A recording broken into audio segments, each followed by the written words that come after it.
different experience, a unique opportunity, in fact. I've called it Lockdown Ramadan. And we're going to be talking about three things: preparation, process, and progress. What do we actually do to go ahead in this? And so I'm going to talk about initially our current state. So what I did, I went onto Twitter, onto Facebook, and I did a little search to see what people are talking about.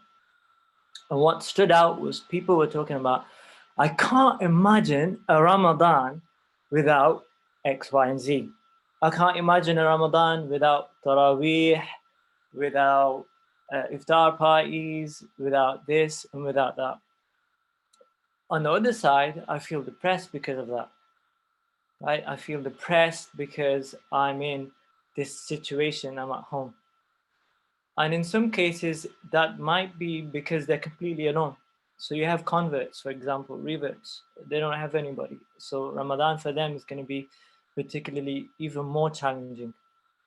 And so I wrote there, the state of the worldwide Muslim, not the worldwide web, the worldwide Muslim. And then they ask some questions, how can I cope? No, I can't do it. I can't do this. It's not going to be fun, but you know what? We'll get through it. Or they're joking around. Oh, we're on lockdown before Shaitan's on lockdown. Awesome, right? Or other types of jokes, all sorts. Because that's the state of the internet. It's full of memes, right? Or we've got individuals that are preparing last minute. All they can think about is their savories, you know, their samosas and stuff like that. So they want to have a big shopping list. Somebody asked, how are you preparing on Instagram? And answers were like, well, I'm gonna go on a shopping spree. I'm gonna do this, I'm gonna do that. And so there's a certain mindset that individuals are having at the moment. And the majority of us, we think outside in. What does that mean? We feel according to the world around us, our environment. We feel that. We take that and we put it in. And we try to make the world outside us better so we can feel better, right? That the feeling that we're having is coming from the outside influences and outside factors. But the reality is that feeling doesn't come from an act per se.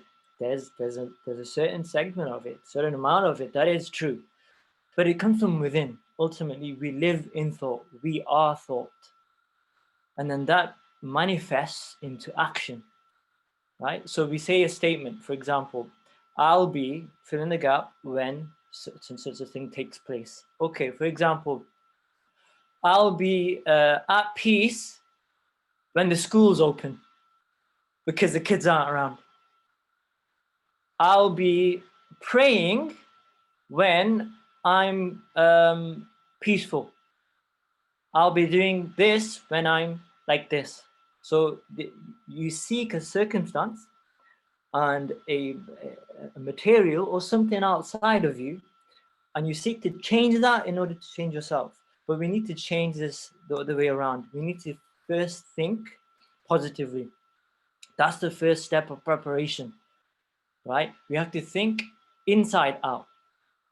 Try to be as positive as possible. I know a lot of us, we're thinking about the challenges, we're thinking about the economy, we're thinking about the unknown, and we're letting it consume us.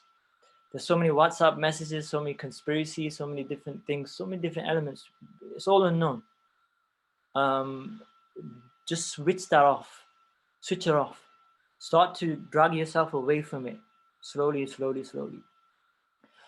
Another point is that we're already, in one way or another, already preparing for it, Ramadan. All the prophets used to make seclusion. It's a sunnah. Whether they were asked to do it by Allah or of their own accord in order to prepare for something. And so when we're thinking inside out, we're thinking, okay, for example, my state inside, the way that I think, I know that Allah is with me all the time. And I know that Allah is the one who makes me cry. Allah is the one that makes me laugh, like He says in the Quran. And so if Allah is with me, I'm going to pray. But you can do it another way and think, okay, I'm going to pray because I feel like it. Go inside and out. And one of the things that we have to do is to remove complaining. Complaining that we don't have this, we don't have this, Ramadan is going to be so terrible. And there's loads of people on the internet, they're talking about how this Ramadan is going to be terrible. I'm not looking forward to it. Ya Allah, remove Corona, remove this day before Ramadan arrives, because I can't deal with it. But they've not looked at the fact that previous Ramadans were no different in terms of what they actually did, what they actually thought. It wasn't very much different. And they'll find that to be true. And they're getting really consumed by it. But instead, we need to build gratitude. This is part of positivity. Imam Abu Abdurrahman as-Sulami, he talks about how we need to adopt a mindset of gratitude for two reasons. Number one, it allows you to grow. Because Allah says, لَإِن شَكَرْتُمْ لَأَزِيدَنَّكُمْ, that if you're grateful, we'll increase you. Increase you in what you need. So we need to start to be grateful. We're grateful for the fact that we're living, grateful for the fact that we have a home, we have a means of safety, we have a means of communicating right now and learning, right? Gratitude, and not complaining. Complaining does the opposite. It removes blessing. So we need to stop doing that as much as possible. And so think of this as a lifetime opportunity, once in a lifetime. Okay, there's no Taraweeh at the masjid. That means there's a chance to do Taraweeh at home as a family unit or in solitude. And learn and memorize the Quran, learn some surahs, practice it, read for yourself. It's an opportunity to grow. No masjid? Okay, make your house a masjid. Change the environment for it. If you have kids, make a little mosque or a little masjid for the kids. No iftar parties, okay. More time with Allah, more time with the Quran, more time to learn. And there's less physical outside influences and distractions. Before you were outside a lot more. So there are more influences, more distractions. There's less of that now. But now you need to be careful of not getting it from the internet. So there's that challenge too. But we don't know at the same time whether we'll be around or our loved ones will be around because of what's happening. So it's one-time opportunity. So that means that self-awareness is key. Look at this iceberg. A lot of us will look at this iceberg and we can only see it from the top. That's it. Because at the surface level. And that's how most of us think. We think at the surface level. We only see and focus on that particular thing that's within our view, right? What we see. We focus on that.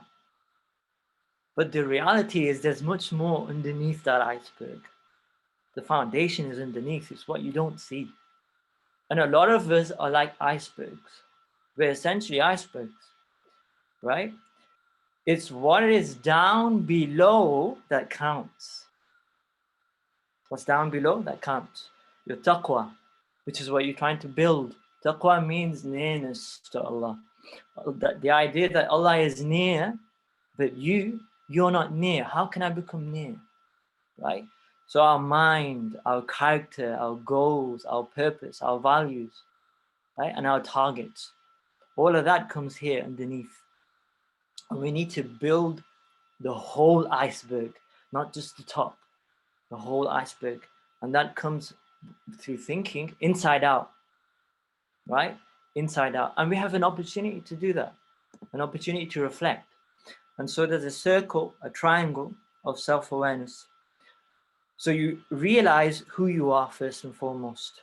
Start to reflect on that. And Ramadan allows us to do that. It helps. And then you start to align your goals and your desired outcomes against that. And you start to make progress with some accountability. So ask yourself, what have other Ramadans been like for you? Right? What have they been like? What went wrong last time? What could I work on this time? But also a really important thing, what is your motivating factor?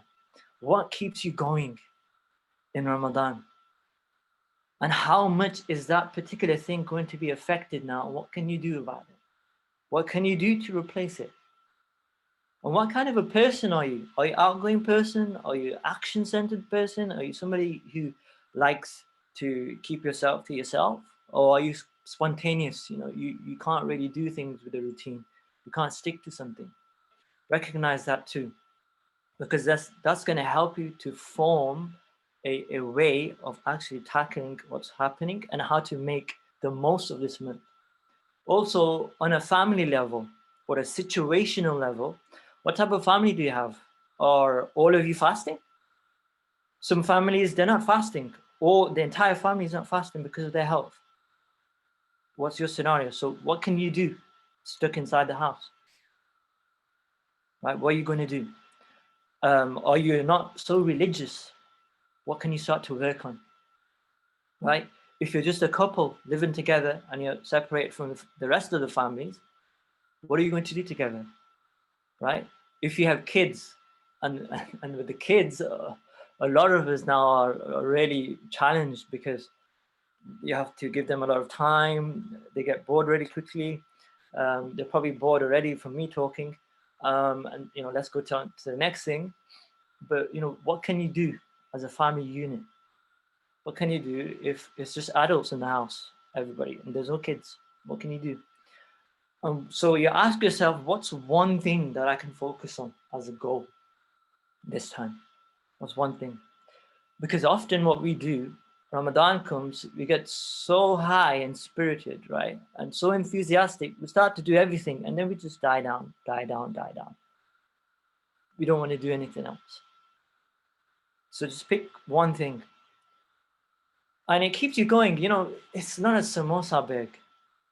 It's your actual spirit. It's you that we're talking about. So what is it that keeps you going? Was it charity work? Was it volunteerism during Ramadans? So that's going to change quite a lot now. You can't go out and do the feeding. You can't do the feeds outside, right? You can't go and start eating away outside and get all the street food. So what can you do? What you could do instead is things like, help your street, help your neighbors, see who needs what, help your family, right? Make something online for people that are alone, that have access to the internet, like the converts. Set something up for them. You might be somebody who had that community spirit that kept them going in Ramadan. So how are you going to replace that, right? Think about gatherings online. Think about doing things with the family, with the extended family, get them involved online. Brotherhood and sisterhood. An opportunity actually to improve our relationships. Okay, was it the masjid that kept you going? Make the masjid in the home now, wherever it's possible, and to whatever degree it's possible. Was it Quran recitation, right? Was it study of the Quran? What keeps you going? If it's that, now it's very likely that there'll be no Taraweeh, there'll be no Quran recitation on transmitters, other than probably the radio and the internet. So that's a replacement. Go on to that.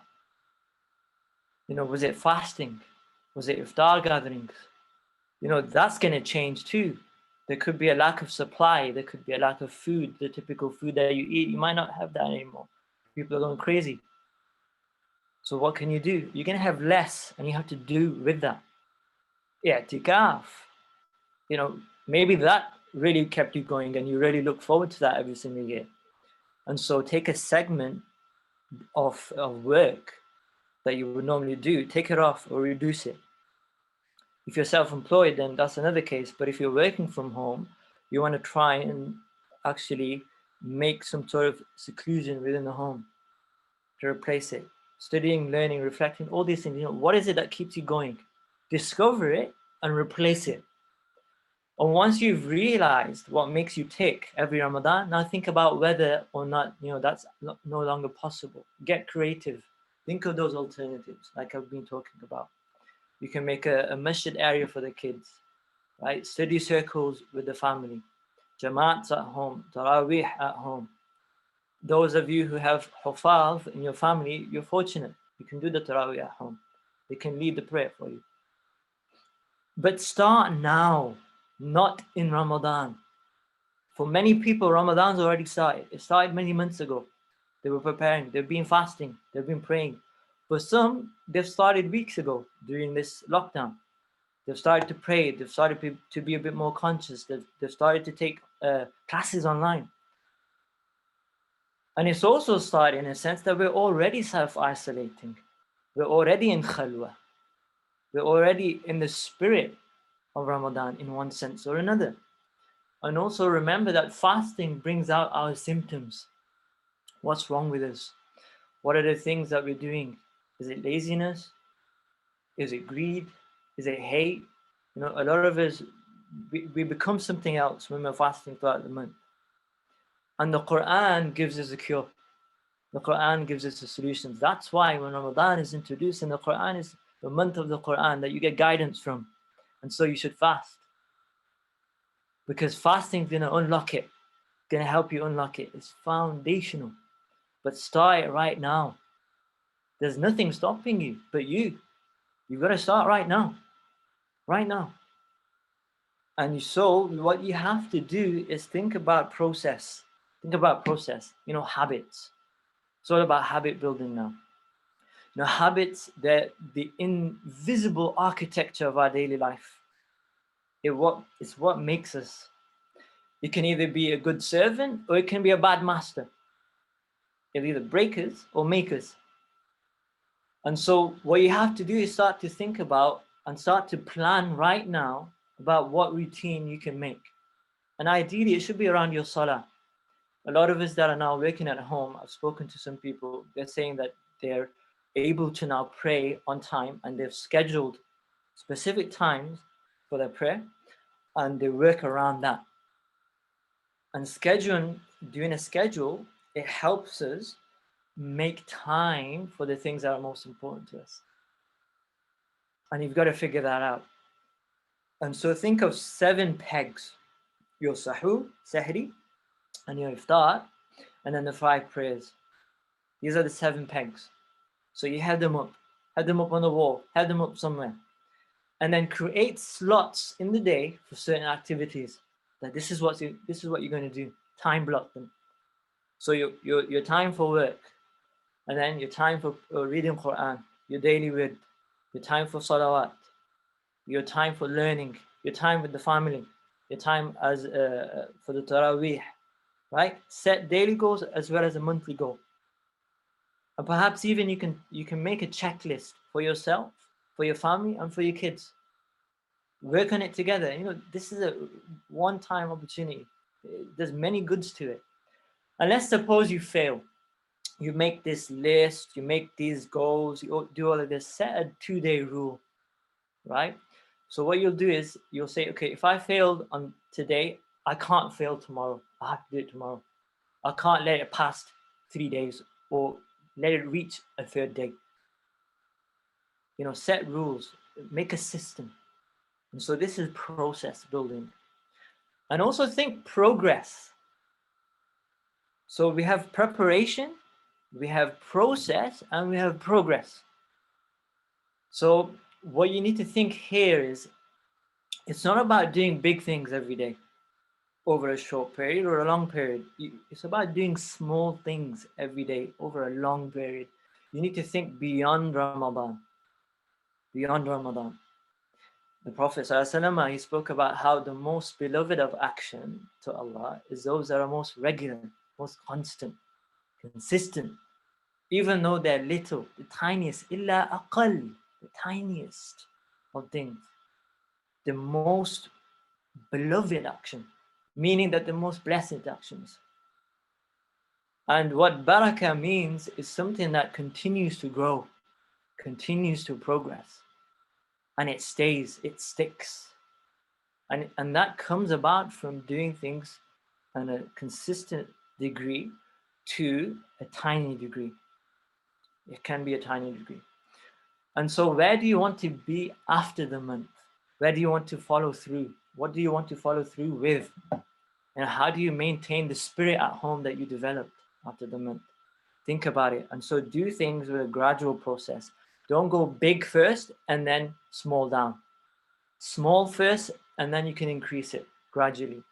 You don't do this, you don't do that at a gym. You don't do that when you're with your body. You take it in little supplements, then you increase. It's the same concept here. Balighna Ramadan. That's the dua that we make that allows us to reach Ramadan. Meaning allow us to reach its peak. Allow us to have something to show, a certificate at the end of it. And that's why we celebrate Eid, that we've got something to show for and be grateful for. And so again, be positive, think inside out, focus on building that iceberg. Don't just look at the top, look at the entire thing. You're inside, right? And be self-aware, right? What is it that makes me tick? What keeps me going? And prepare accordingly, by identification, and then start making changes in those areas that you want to work on. These will be your motivators. And how can you replace them if they're going to change? And so that takes planning. So you got to plan right now. As soon as we end this section, you're going to start planning. You're going to start thinking. And think about progress. Again, by focusing on one thing or a small thing consistently. And most importantly, take care of yourselves, right? This is the time to do that. Don't overdo anything. Remain in balance. Work on your body, work on your mind, work on your soul. Don't just do one thing in terms of one perspective of it. Try and touch all three perspectives. And this was the prophetic Ramadan. It was all about all these three things. The Prophet ﷺ used to do fasting, night vigil, khatam of the Quran, seclusion, tahajjud, the prayers, charity, right, with his family and with the community, spending time with the family, with relationships. So all these things, they're fundamental. So preparation, process, progress.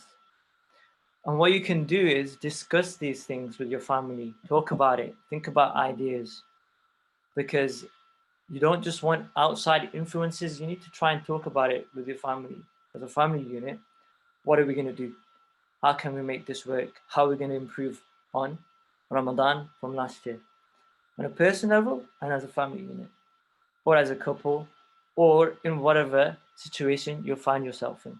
If you're alone, then stick to the community online, text people, write letters, journal, write things down, make phone calls. Know that you're not alone, right? And at the same time, just seek blessings from Allah. We ask Allah to make us reach Ramadan. We ask Allah to bless us in Ramadan, to make this the best Ramadan, right? And to take what we learn from this forward throughout the year, and to take what we learn from this forward into other Ramadans. May Allah allow us to live them, allow us to benefit, not just our own souls, but other souls. This is an opportunity, brothers and sisters, take it. It's really fundamental. And I'm going to end it there. So we've got like 5 minutes.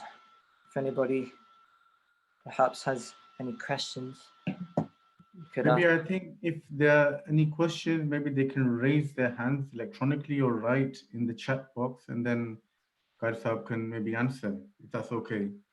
Yeah, no problem. Brother Rafiq, if you could just take a note to see who has raised hands electronically. Yeah, I'm checking that.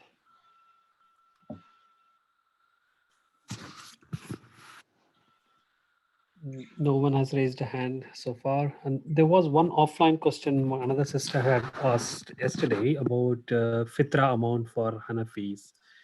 I'm not sure if a decision has been made on that. Fitra amount.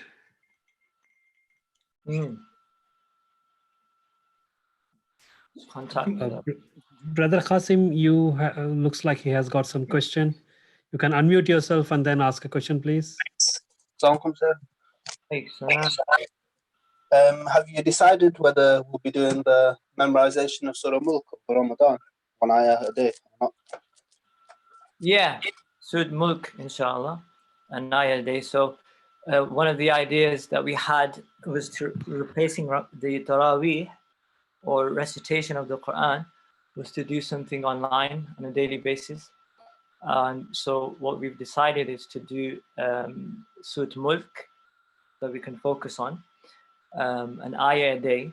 So the community will recite it, memorize it, an ayah a day. And we'll also focus on its recitation, but also its meanings. We'll reflect on each ayah, inshallah. Allah bless us in that.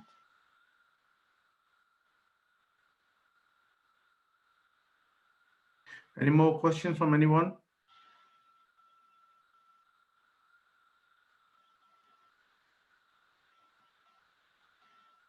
Guys, maybe I don't know whether this PowerPoint presentation, if people wanted to download that, would that be made available? Or? Yeah, I can make it available. Brother Qasim, do you have another question? Yeah, if you could just quickly redo the rules of Taraweeh, because I remember a while back there was one brother who thought he couldn't read Taraweeh at home because he didn't know the entire Quran at heart. He always went to the mosque to read Taraweeh. Yeah. He always read the full thing each time. So he thought that was kind of the rule of Taraweeh. He didn't realize that you could read so little or so much. Right. Okay. So yeah, that's a good reminder. The Taraweeh can be done alone, can be done at home as a family unit. And also, it's not necessarily the case that entire Quran is read. You can, in fact, even read Surah Kawthar in every rak'ah, and you've done it, right? So, but what you want to do ideally is to memorize at least 20 surahs or something, the small surahs at the end, and recite them. The Taraweeh isn't a fixed thing to the entire Quran and to do it in a certain time frame. That's not what it is. But that in fact has further blessings and it's a lot better. But alhamdulillah, Islam is vast, it's merciful, it's flexible. And so, don't worry about the fact that you don't know much from the Quran. You can even read Surah Ikhlas. It's not a problem, inshallah. Okay, Jazakallah, Kaisab, for your, mashallah, nice talk. Lockdown Ramadan. So, inshallah, thank you very much for everyone for joining us in this meeting. Inshallah, we will continue as ever next week. Inshallah, we will have another live Jummah sermon. So, we look forward to meeting you next Jummah, inshallah. Inshallah. Thank you. Assalamu alaikum. Alaikum salam.